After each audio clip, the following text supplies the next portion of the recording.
Dozens of Christians have been arrested in a private prayer meeting in Saudi Arabia and are now appealing to the United States to help.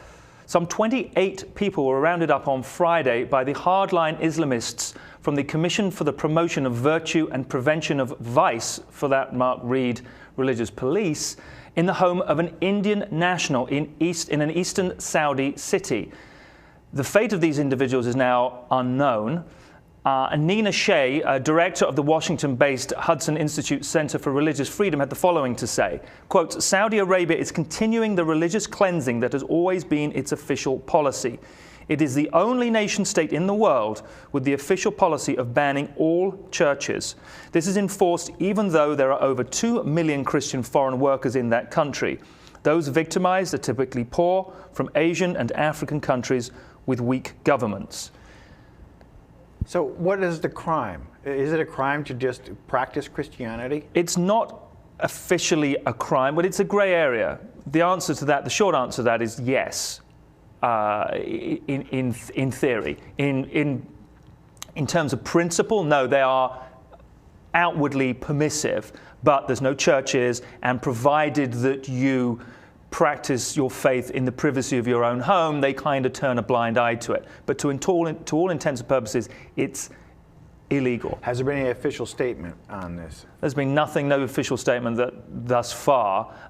John Kerry is going to be going there on Tuesday, and it's unclear whether he's going to raise this. As indicated by the quotation, these are typically people from poorer, less powerful, less potent nations and states where they just don't have the diplomatic clout really to do very much. We need the aliens to come. We need the spaceships to come down and just like tell everybody, all right, all this religious stuff is just silly. Let's stop it. We're all the same family. Let's get it together. What, brothers of Abraham. Come on. It's disturbing because Saudi Arabia went on a bit of a PR kick after 9/11, and we're commemorating 9/11 today. But after 15 out of the 19 hijackers were from Saudi Arabia, they went on a little bit of a PR drive in terms of trying to illustrate they were more a permissive society. There was a number of things were attacked, or a number of things they were criticized for, including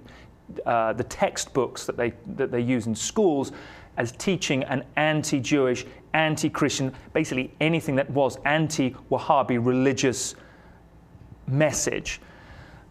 They went to great lengths to illustrate that they no longer had those kind of textbooks in circulation. It's now been indicated, or it's now been suggested that actually those textbooks are still in circulation and they still do have that kind of underlying message. Regardless, it's still very much, this has still happened, it's still very much taboo to be a Christian. As indicated, there's over 2 million of them in Saudi Arabia. It's just fundamentally troubling. The other thing is that ISIS, they've come out, Saudi Arabia's official policy is they've condemned ISIS, and they've condemned them as heretics, which is a big, it's quite a bold statement to make. And also, it's illegal for anyone to be a member of ISIS or illegal for anyone to fund ISIS. With that having been said, a lot of the popular clerical messages and messages from the imams is in line with ISIS philosophy. That is to say, anti-Shia, anything that's deemed to be off the straight and narrow of this Wahhabi school of thought and school of interpretation of the Sunni faith. I feel like my head is going to explode.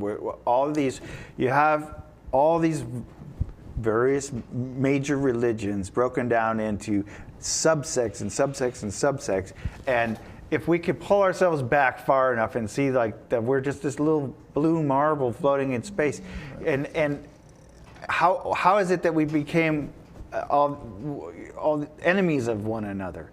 It has to stop. It just has to stop.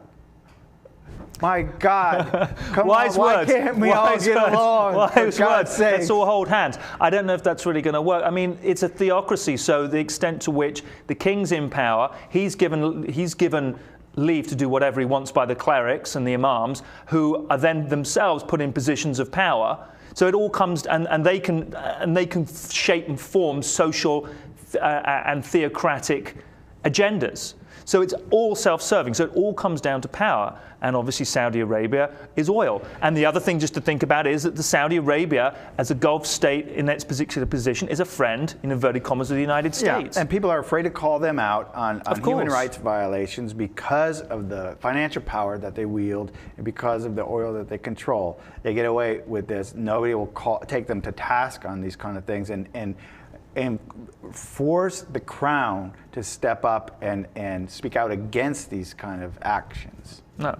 So it's kind of a fucked situation, and it's a bit of a trite thing to say, but it's true, and it's just illustrated by this particular instance. Anyway, I'd love to know your thoughts, whether you're in favor of religious tolerance, whether you're religious in any way, shape, or form. It's just the right of anybody to believe whatever they want to believe, whether you subscribe to it or not. Anyway, let us know your thoughts. And talking of subscription, as always, subscribe to the Lib TV.